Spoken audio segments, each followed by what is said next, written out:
ITV News with Charlene White. Good afternoon. The UK is set to record its hottest June day on record as warnings grow about the dangers of the spiralling temperatures. A rare red heat warning comes into force tomorrow morning, with fears that over the next few days it could reach 40 Celsius. There's even a chance it could top the all-time record temperature of 40.3 Celsius, which was set 2 years ago. A heat dome coupled with oven-like high humidity means there's a risk to life and a risk of transport disruption. In a moment, we'll have the latest on the impact on our railways and our schools. But first, here's our correspondent, Geraint Vincent.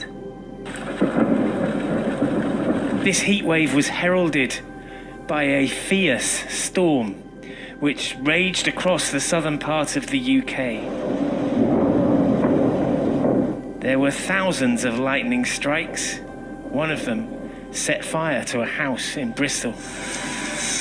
Yeah, I saw a very bright flash and a very loud bang. Yeah, it's almost as if it was overhead. As temperatures climbed today, the warnings from the Met Office got more serious.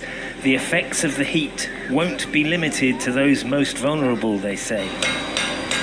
Changes in working practices and daily routines will be required.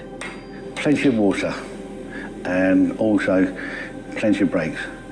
So work for about an hour, stop for 10 minutes, work for an hour, stop for 10 minutes. Because it doesn't do anyone any favours should they sort of faint with a heat stroke or something like that. So we just manage the work and the heat as we go along.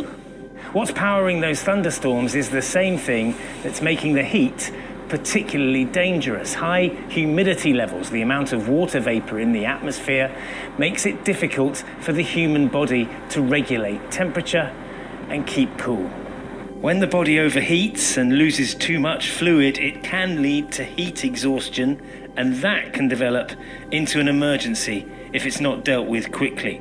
The symptoms of heat stroke include high temperature, tiredness, dizziness, nausea, and a headache.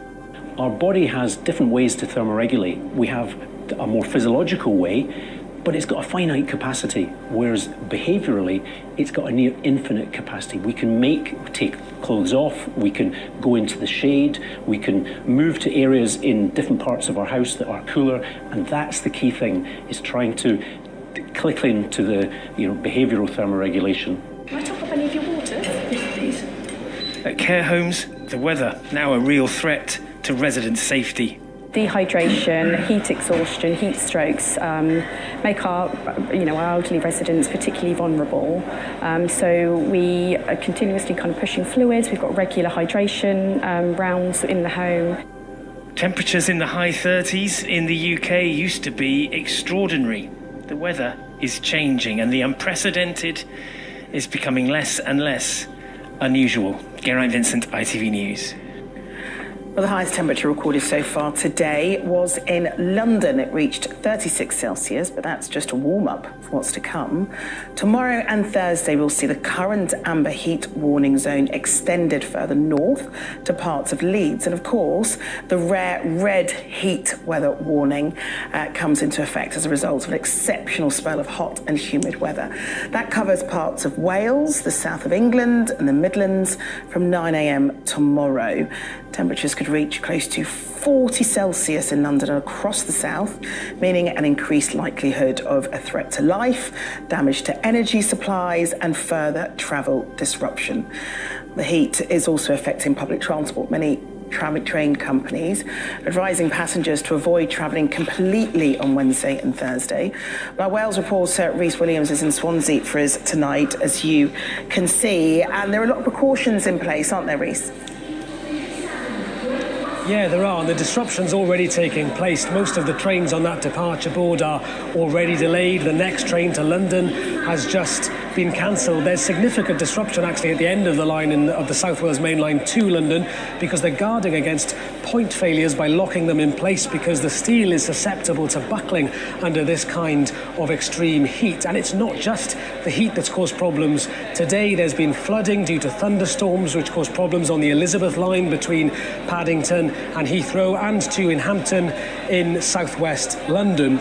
And this, of course, is before the worst is expected tomorrow and Thursday. National Rail is advising people to check before they travel. In fact, they're asking people to travel only if absolutely necessary within the red alert area. We're expecting reduced services all over. Chiltern Railways, Avanti West Coast, Great Northern, Gatwick Express, Great Southern, Transport for Wales, the Thameslink. Pretty much every service in this area will be affected. The industry is preparing for potential fires near railway lines and electrical faults in the overhead cables. And of course there are knock-on effects for the roads for this too.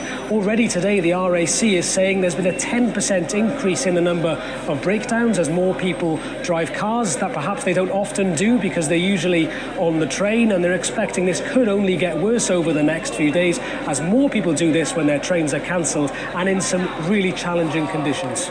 Okay, Reece, thanks very much. Well, this is an unprecedented spell of heat and humidity underway for the month of June and maybe for any summer that we've seen. Of course, weather top of the news and top of the headlines. These weather warnings from the Met Office, extreme heat warnings for Wednesday and Thursday, an amber warning covering a large part of England and Wales. But we also have this rare red extreme heat warning from the Met Office across parts of southern, central England and southeast Wales. It's an area where we're most likely to see those highest temperatures flirting with the 40 degrees Celsius mark. But it's not just about how high those temperatures are going to go, but it's when you factor in the humidity, how moist it is in the air out there. It's unusually high for the time of year, and that's what's creating the really oppressive conditions by both day and by night, and having a progressive impact on us. We're getting worn down by it over the next few days. Now, whilst not necessarily focusing on those really high temperatures, but more about the impacts of that, I do want to show you the temperatures over the next couple of days. So this is starting with Wednesday, so we're seeing more places, and again, particularly within the red warning area, seeing at least mid-30s for the top temperature, but in that wider amber area, more of us getting into the low 30s. But remember, again, like a broken record, it's the heat and humidity combined which is really having an impact. And it's not just by day we are feeling it. Another reason for these warnings to be issued, heat, humidity combined, but also the fact that it's staying very warm overnight as well. We're not able to get away from it. The houses are heating up even more. It's difficult for sleeping. So the overnight temperature on Wednesday night into Thursday morning. Now we define a tropical night as a temperature that doesn't drop below 20 degrees Celsius. Notice how many places on this map have temperatures above 20 degrees Celsius. Already earlier in the week, we've set a new overnight record for a warm night in June in Wales. That was on Monday night, could well be broken again. So really warm nights, difficult for sleeping. And then looking ahead into Thursday's temperatures, now this could be the peak of it for many places, although it looks as if the heat will continue at least across eastern parts into Friday before gradually subsiding. But again, note those really high temperatures within that red warning area. Now the record for the UK, 40.3 back in that July heatwave in 2022. Doesn't look as if it's going to be broken, although we may well get close to it. But an important difference in this heatwave is it is much more humid, so it feels much more oppressive out there. Let's take a look at some of the other records. The June record for the UK, and this is from the infamous summer of 1976. That was in Southampton. June 76, 35.6 degrees Celsius. That is likely to be broken. There's a Welsh June record as well. That's Machynlleth from the year 2000, 33.7, looking likely to be broken. And we could well get a record warm night for the month of June.